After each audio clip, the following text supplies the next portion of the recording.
Friday the 13th has long been considered a date cursed with bad luck. It's largely been a date that people look at as an excuse to do scary-themed activities like binging scary movies. But this is the first year since 2017 that Friday the 13th falls in October. So for this video, we're looking at some of the most terrifying events that have actually taken place on the notorious day of bad luck.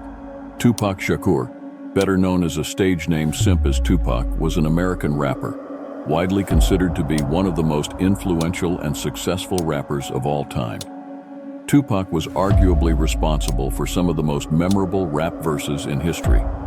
And while much of his notoriety came about after his shocking death, in the mid-1990s, he still remembered and talked about today on the night of September 7, 1996. Tupac was in Las Vegas celebrating his business partner's birthday.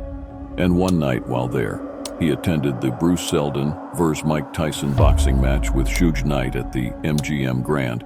Later that night at about 11:15 p.m., while at a stoplight, a white four-door Cadillac sedan pulled up to the passenger side of Tupac's vehicle, and an occupant rapidly fired into the car. He was hit 4 times, once in the arm, once in the thigh, and twice in the chest, with one bullet entering his right lung. Tupac succumbed to his injuries 6 days later on September 13th, which was a Friday. The case went unresolved, with people suspecting his fart Suge Knight, and even rapper Biggie Smalls of the murder. But recently on September 29th, 2023, 60-year-old Dwayne Keith Davis was charged in the killing of Tupac.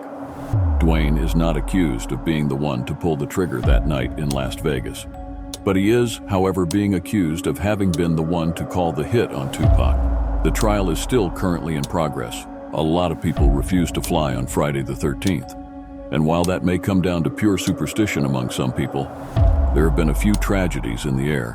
On this day in October 1972, on Friday the 13th, a plane heading to Chile was forced to crash land in the Andes Mountains.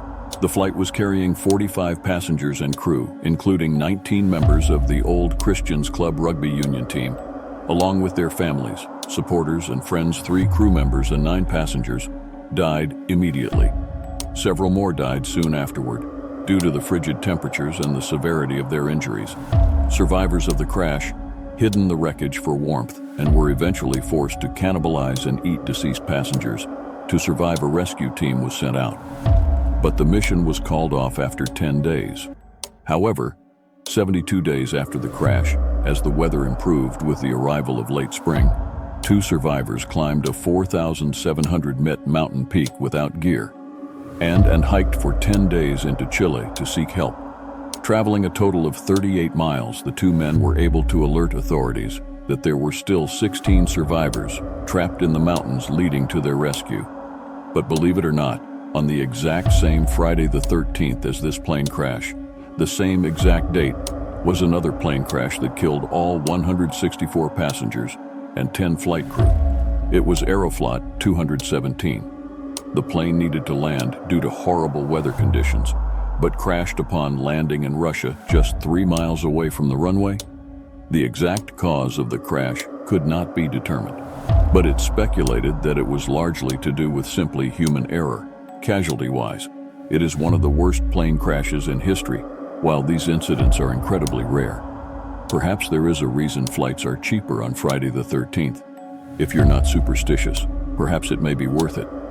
But now we move from the sky to the sea, looking at the Costa Concordia disaster on Friday the 13th of January 2012.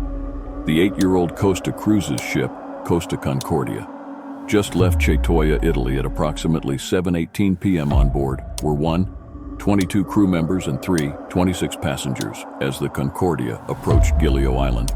Several hours later, it deviated from its standard course, moving closer to the small Tuscan island for a maritime salute, which included the cruise ship sounding its horn to show off to onlookers on the land. The Concordia had performed several in the past, but the area was known for rock outcroppings, and at some point, such a formation was noticed in the ship's path.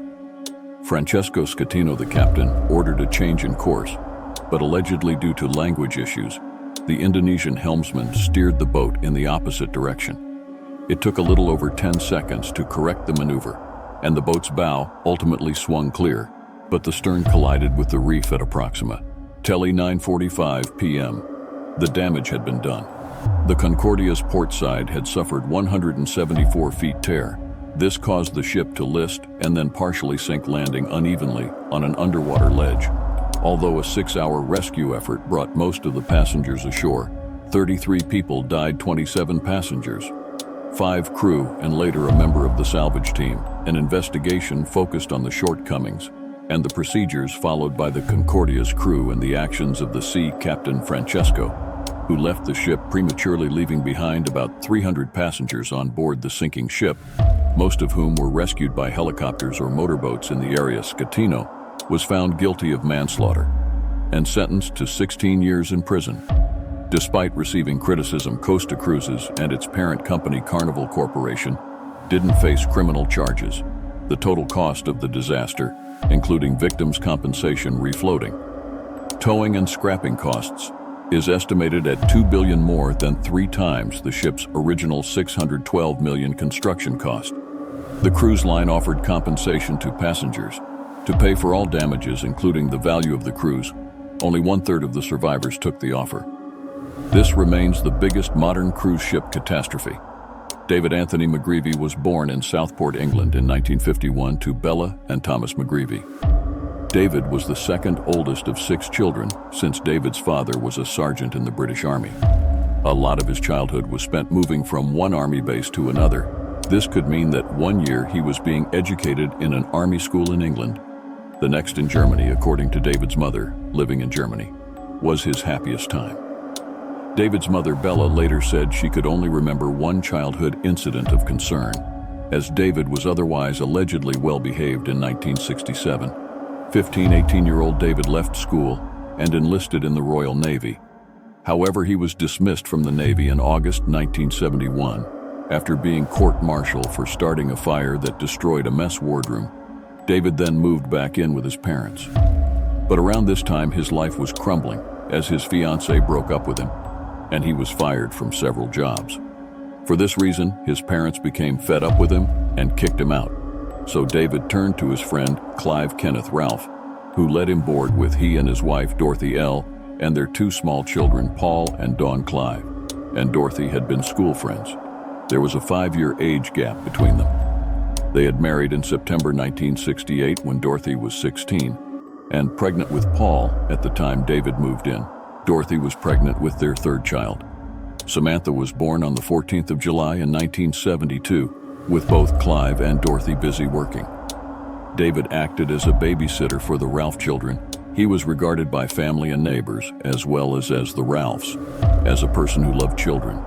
So what would soon happen was nothing short of unexpected and horrific. On Friday the 13th in April 1973, Elsie was picked up from work by Clive, who had left home late with the children all asleep. When the couple arrived at their home, the police were already there, and they escorted them to the police station, where they were told of the horrible truth that their children had been murdered. So what happened? Well, David was known to be a drinker, and sometimes a violent drunk. He had gone to a nearby pub earlier that evening with a friend, and he had 7 pints of beer. The 2 men had played cards and darts, though a small altercation took place prior to leaving the pub. Clive picked David up from the pub and brought him to look after the children, while Clive went to get Elsie from work, sometime between 10:15 and 11:15 p.m. David, while completely wasted, became infuriated with the children, beginning with the baby Samantha, who had been crying for her bottle. David violently killed the 3 children, each in a different yet brutal manner. After killing the 3 children, David went down to the basement and retrieved a pickaxe to further mutilate their bodies. David was arrested by police at 3:50 a.m., walking on a road near the Ralph's home upon his arrest. David initially denied any responsibility, but several hours later he admitted to the murders, with his only explained reasoning disgustingly being simply that the baby was crying. David was sentenced to multiple life sentences with minimums of 20 years, and in prison, he was subjected to frequent abuse by other prisoners, and he spent most of his 45 years behind bars in protected conditions. In December of 2018, a parole board cleared David for release, declaring that he had changed significantly and he was no longer a risk, there's bound to be anywhere from 1 to 3 Friday the 13th thrusts each year. If you are superstitious and choose to be more low-key on this inevitable date, in an attempt to escape any bad luck, you may end up like Daz Baxter. On Friday the 13th in 1976, Dad decided to just stay in the bed for the day to avoid anything bad happening, only to be killed when the floor of his apartment block collapsed under him.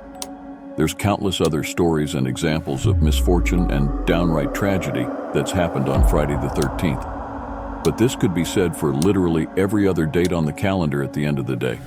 Maybe it's just another music day.